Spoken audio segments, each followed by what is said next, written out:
Mae 2017 wedi cael ei chrysnodi yn flwyddyn y chwedlau eleni ac mae mor bwysig bod ni fel oedolion a'r plant hefyd wrth gwrs yn gwybod am ein chwedlau ni.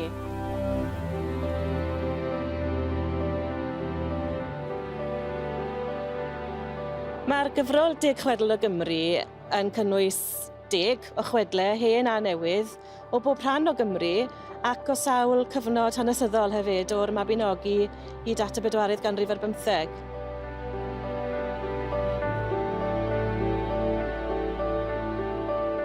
O ddarllen y chwedlau, ni'n dysgu am ein hanes ni a'n diwylliant a'n traddodiadau ni fel Cymru.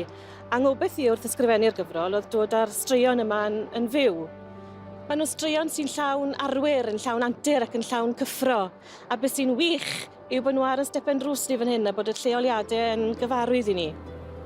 Y gobeith wedyn hefyd wrth gwrs yw wrth i'r plant dyfu'n hun ac yn oedolion eu hunain bod nhw'n trosglwyddo'r straeon yma i'w plant nhw ac i'r genhedlaeth nesaf a'r genhedlaeth wedyn, fel sydd wedi cael ei wneud dros y canrifodd ac i gadw'r chwedlau yma'n fyw.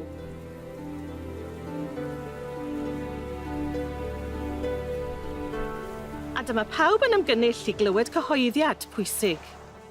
Foneddigion, rydyn ni wedi dod yma heddiw ar gyfer gorchwyl bwysig iawn, i ddewis brenin ar bobl Gwynedd. Roedd tensiwn yn yr awyr. Daliodd pawb eu hanadl, ac roedd sgrech a gwylanod a'r gwynt yn sio yn y twyni tywod i'w glywed yn glir.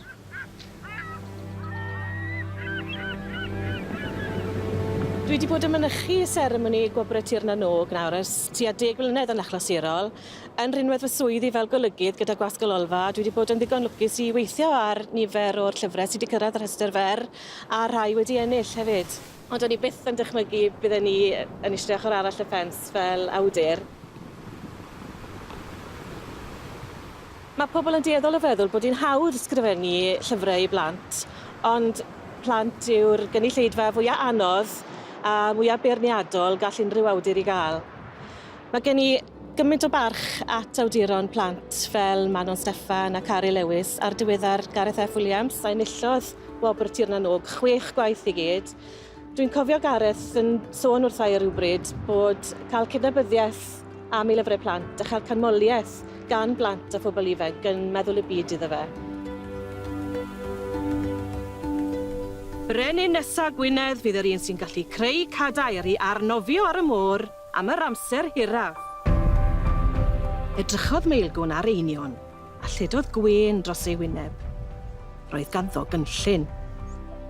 Dyma nhw'n rhedeg i ganol y twyni tywod a dechrau adeiladu. Doedd dim canŵs na dingis rwber 1,500 y flynyddoedd yn ôl. Ar ôl gweithio'n galed yn y dirgel am 2 awr, roedd gan Meilgwn gadair ryfedd iawn.